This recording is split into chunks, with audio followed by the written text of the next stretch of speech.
Bonjour, c'est Manu de monprofdebatterie.com. Dans la vidéo d'aujourd'hui, on parle de rudiments, on parle de flamme-accent plus spécifiquement, mais pas rudiment, flamme-accent, on parle de rudiment, flamme-accent excitant.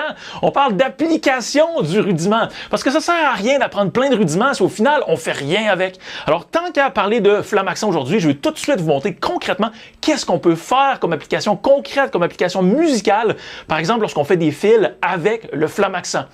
Je vous rappelle que toutes les partitions que vous allez voir à l'écran durant la vidéo d'aujourd'hui sont disponibles en téléchargement gratuit. Je vous explique comment obtenir tout ça d'ici la fin de la vidéo. Alors allez, on y va, flamme-accent excitant.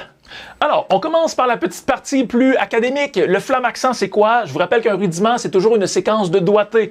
Alors, allons étudier ensemble c'est quoi le flamme-accent. Voici des flamme-accents sur 2 mesures. Là, prenez pas panique, il y a plein de doigtés, il y a plein de choses en fait là-dedans. Il faut simplement être à l'aise avec une subdivision de triolets. 1, 2, 3, 1, 2, 3, 1, 2, 3, 1, 2, 3, 1. On fait tout ça en coup simple. Alors, comme on a un nombre de coups impair, à chaque temps, on va inverser la main qui démarre. Si on commence avec droite, gauche, droite pour le premier temps, on va enchaîner avec gauche, droite, gauche pour le deuxième temps et ainsi de suite. Alors, ça, c'est une information importante quand on joue un flamme-accent ou des triolets. À chaque temps, la main qui dirige, si on joue un coup simple, c'est toujours en fait alterné. Droite pour le premier temps, gauche, deuxième temps, etc. Ce qui reste à placer ensuite, par-dessus ces triolets, ce qui reste à ajouter au triolet pour vraiment arriver avec le flamme-accent, c'est la petite ghost note juste avant le premier coup, finalement, du premier temps. En fait, de chaque temps. Alors, si le premier temps, on a droite, gauche, droite, on transforme ça désormais en flamme la droite, gauche, droite.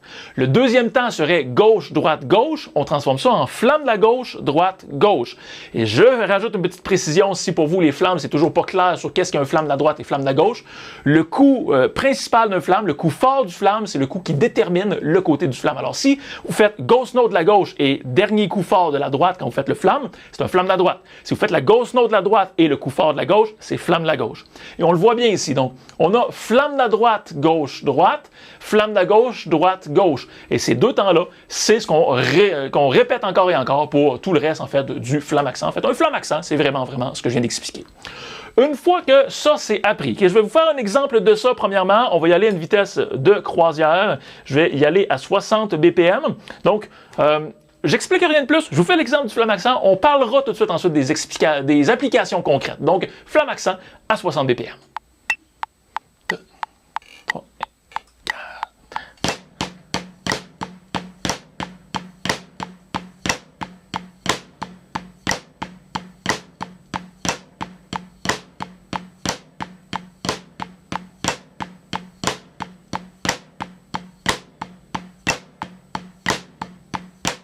Maintenant que vous comprenez le flamme-accent, prenez le temps de le maîtriser si c'est nouveau pour vous. Et si on continue avec la vidéo actuelle, c'est que le flamme-accent, il est bien en place. Parce que là, on va vraiment pousser un petit peu plus loin le concept. Rappelez-vous que notre doigté, flamme la droite, gauche, droite, flamme la gauche, droite, gauche, ne bougera pas. C'est vraiment ce doigté-là qu'on va réexploiter ou réutiliser dans les contextes de fil.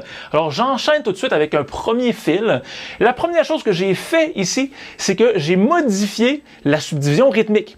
J'ai gardé mon doigté de flamme-accent, mais au lieu de le jouer dans un triolet, je l'ai placé sur une subdivision de double croche qui déjà en partant rajoute quelque chose de fort intéressant.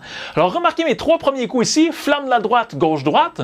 La deuxième séquence de 3 coups ici, donc dernier coup du premier temps et les 2 premiers coups du deuxième temps, flamme de la gauche, droite, gauche. J'ai répété un troisième flamme-accent ici à partir du milieu du deuxième temps, flamme de la droite, gauche, droite.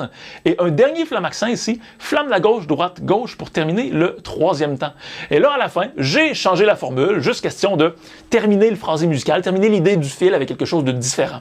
Donc bref, vous voyez clairement qu'on a concrètement 4 flamme-accents ici, mais d'une manière beaucoup moins ennuyeuse que de juste faire flamme-accent, triolet, triolet, triolet dans un fil, c'est un peu boring. Hein? Il manque un petit peu d'excitation là-dedans. Donc déjà avec ça, on a quelque chose qui sonne beaucoup mieux. Je vous le fais entendre à l'instant.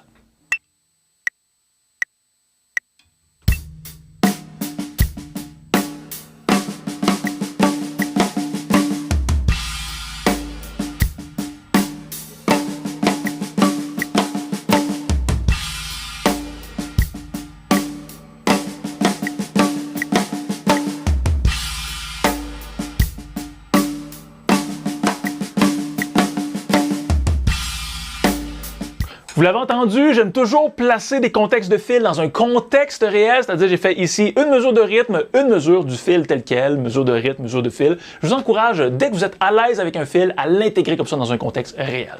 On passe tout de suite à une deuxième application un peu différente. Pourquoi maintenant ne pas prendre nos flammes de nos Flamaxan, mais les distribuer sur deux surfaces?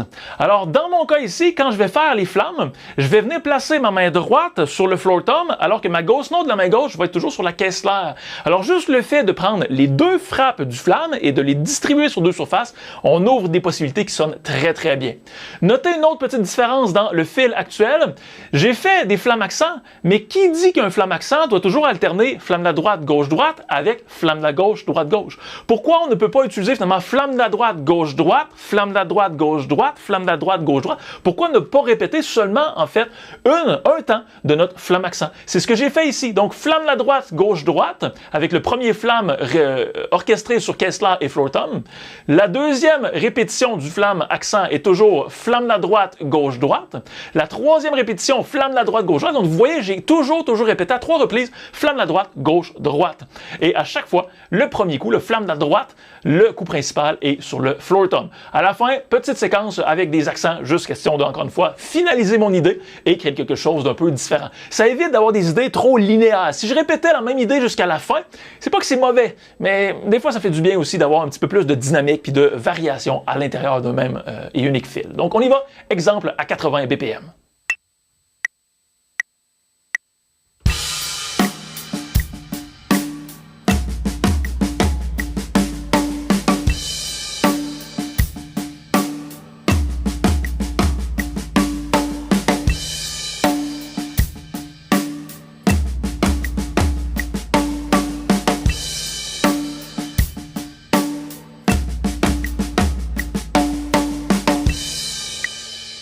On poursuit maintenant avec une troisième application. On pousse un peu plus loin. On a vu le Flamaxan.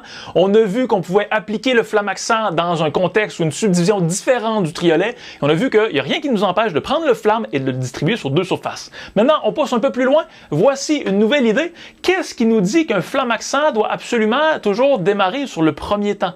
Parce que si on observe les deux fils d'avant, le Flamaxan démarrait ici. OK, il décalait dans le temps. On avait d'autres Flamaxans qui ne démarraient pas sur le temps, mais on est quand même démarré avec la séquence sur le premier temps. Le deuxième fil, celui que je viens juste de jouer, on démarre encore une fois le Flamaxan sur le premier temps. Qu'est-ce qui nous empêche en fait de démarrer un Flamaxan sur le et d'un temps par exemple? Alors, on fait ici une permutation, on décale dans le temps notre Flamaxan, ce qui apporte des choses très intéressantes. Je l'ai fait ici à 2 reprises. J'ai gardé ce que j'ai fait dans les 2 fils précédents, c'est-à-dire que j'ai uniquement répété des Flamaxans de la droite, flamme de la droite, gauche-droite, flamme de la droite, gauche-droite. On l'a encore une fois ici, flamme de la droite, gauche-droite, une dernière fois, flamme de la droite, gauche-droite. J'ai également toujours distribué mes flammes sur Kessler et floor tom. Et là, j'ajoute le point suivant qui est justement, on peut se permettre de décaler ou de démarrer le Flamaxan ailleurs que sur le temps directement. Ici, je démarre le Flamaxan sur le et du premier temps. Et plus tard, je fais 2 Flamaxans, donc ici, de la droite. Et sur le troisième temps, pour éviter de revenir à démarrer mon Flamaxan sur le temps directement, j'ai placé une grosse caisse juste pour forcer la chose et que notre Flamaxan soit désormais à démarrer sur la deuxième double croche du troisième temps. Donc, il y a plein de petits décalages, de petits twists comme ça qu'on peut faire pour rendre nos rudiments plus intéressants. Donc, pensez à ça quand vous travaillerez votre Flamaxan. On les fait sur 2 surfaces, on les démarre pas toujours sur le premier temps et on peut justement les changer de subdivision. C'est déjà 3 thématiques qui vont vous ouvrir des portes larges comme ça. Je vous fais l'exemple directement de cette version-ci à 80 BPM.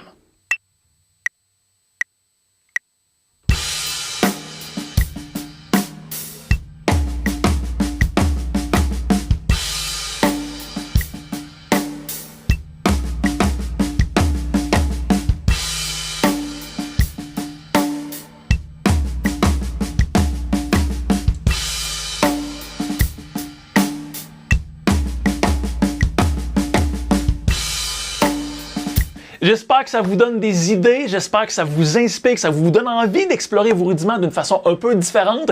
Si vous venez d'apprendre le Flamaxan, eh bien go, pratiquez ça à fond sur le doigté pur et dur avec métronome. Et ensuite, allez, on s'amuse, on applique et on casse un peu le moule pour arriver à créer des applications concrètes et des fils intéressants qui sonnent bien, comme vous avez pu l'entendre dans la vidéo. Je suis curieux d'ailleurs de vous inviter à me dire dans la zone de commentaires, vous les trouvez comment ces fils-là? Est-ce que ce genre d'idée-là de décalage dans le temps d'un rudiment, d'application d'un rudiment dans une autre subdivision, collision, d'application du flamme sur les deux surfaces. Est-ce que c'est quelque chose que vous étiez déjà conscient et est-ce que c'est quelque chose que vous comptez explorer? J'aimerais bien lire ça dans la zone de commentaires juste en dessous et donc en fait je vous laisse vous entraîner.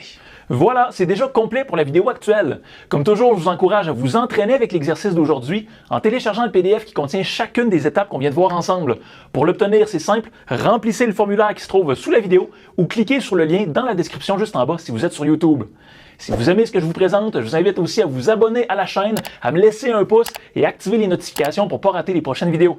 Ça me donne toujours un énorme coup de main pour faire connaître la chaîne et ça motive à fond pour continuer de produire des nouveaux contenus. Dernière chose avant de terminer, si vous aimez le jeu en musique et que vous êtes ouvert à découvrir plein de styles musicaux différents, je vous mets aussi sous la vidéo un lien vers l'Académie Mon Prof de batterie, qui est un projet qui me tient vraiment à cœur et surtout qui est un projet qui permet de s'éclater en musique, de progresser et d'avoir du gros fun derrière son instrument. Si vous êtes curieux, je vous mets tous les détails juste en dessous. Donc j'espère que tout ça vous aide, j'espère que ça vous motive et que ça vous inspire. Amusez-vous, bon entraînement et on se retrouve très vite pour la suite. Bye bye!